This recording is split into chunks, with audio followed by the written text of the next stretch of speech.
RTP.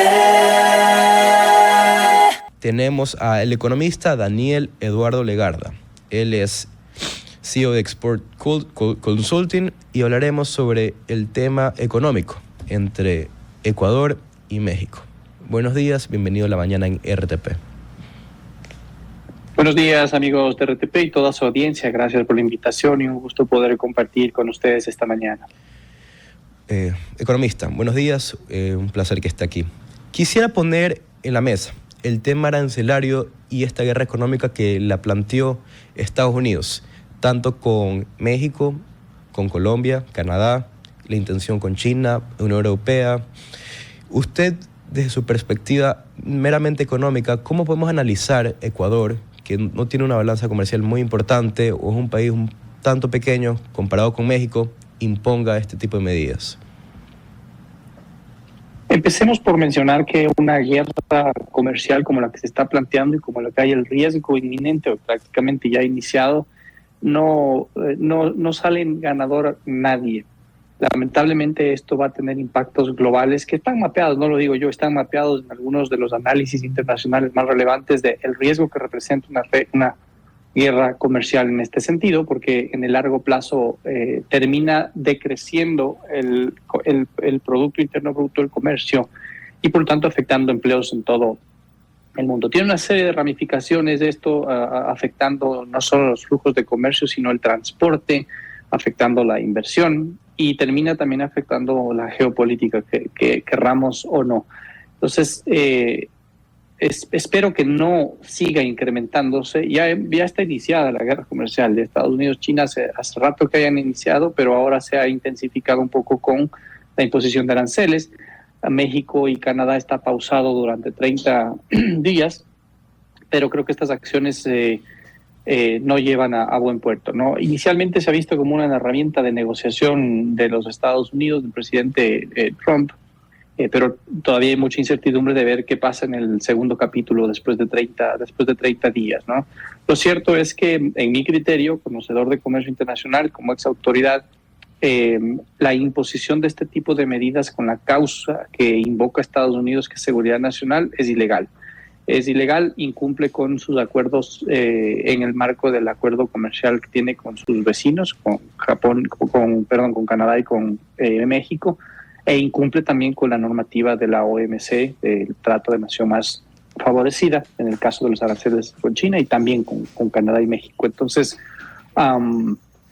llama la atención desde ese punto de vista que uno de los principales defensores del orden mundial basado en reglas, que incluye al comercio, ahora pues pase por encima de las reglas, ¿no? Que es en este caso los Estados Unidos. Es lamentable, digo, porque ha sido siempre un referente en relación al respeto a las reglas, a la integración comercial, a la importancia de abrir los mercados, etcétera. Entonces, no creo que eso lleve a buen puerto absolutamente a nadie. Y claro, en esa coyuntura sale la noticia de que Ecuador también impone aranceles a México, que no llegamos a entender exactamente de qué se trata esta medida o cuál es el sustento para imponer tal medida, pero lo cierto es que tampoco tiene ningún sentido y va a afectar por mucho más a Ecuador que a México.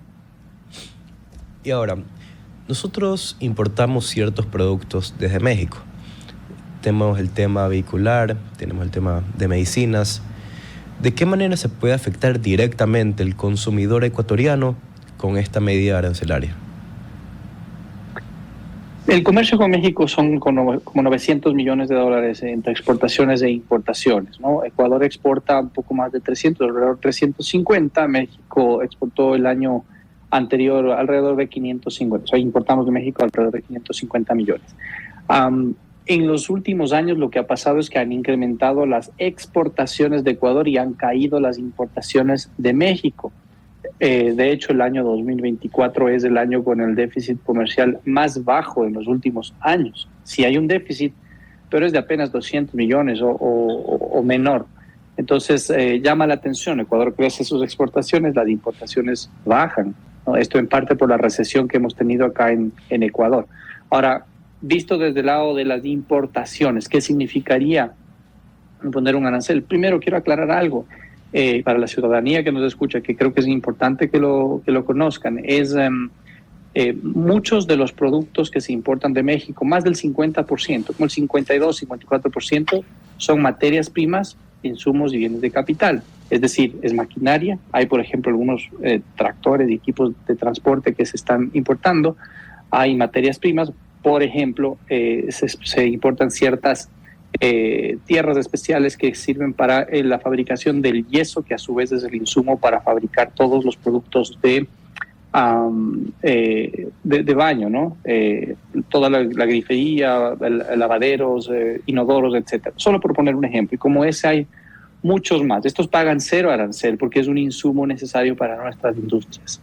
La pregunta es, ¿se le va a poner 27% a un insumo para una industria ecuatoriana para que inmediatamente tenga un costo adicional que le castigue el costo de su producción tanto local como para exportación? Porque estas industrias también exportan, ¿no? Otro ejemplo es en los bienes de consumo importamos medicamentos desde México. Medicamentos vienen con cero arancel. La pregunta es, ¿se va a poner un 27% de arancel a medicamentos para incrementar el costo de estos medicamentos y por lo tanto afectando el costo del acceso a la salud? No hace sentido absolutamente. Entonces ahí ya vemos una primera afectación por el lado de las importaciones. Y por el lado de las exportaciones, si es que Ecuador impone un arancel, una probabilidad es que México también decida responder con la misma moneda y retirar las preferencias arancelarias que tenemos en el marco del acuerdo actual. Porque ciudadanos que nos escuchan, no es que no existe un acuerdo con México. Si bien no tenemos un TLC con México, porque no se pudo llegar en su momento a buen puerto por decisión política del expresidente Andrés Manuel López Obrador en México, de todas maneras tenemos un acuerdo vigente, que es un acuerdo antiguo de la década de los 80s, pero que está vigente. Y ese acuerdo establece reglas y compromisos.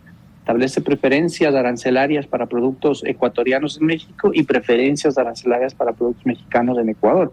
Establece un mecanismo por el cual se pueden suspender esas preferencias, que no son las que el presidente anuncia en su red de X, y procedimientos establecidos ahí de notificaciones y demás que se tienen que cumplir.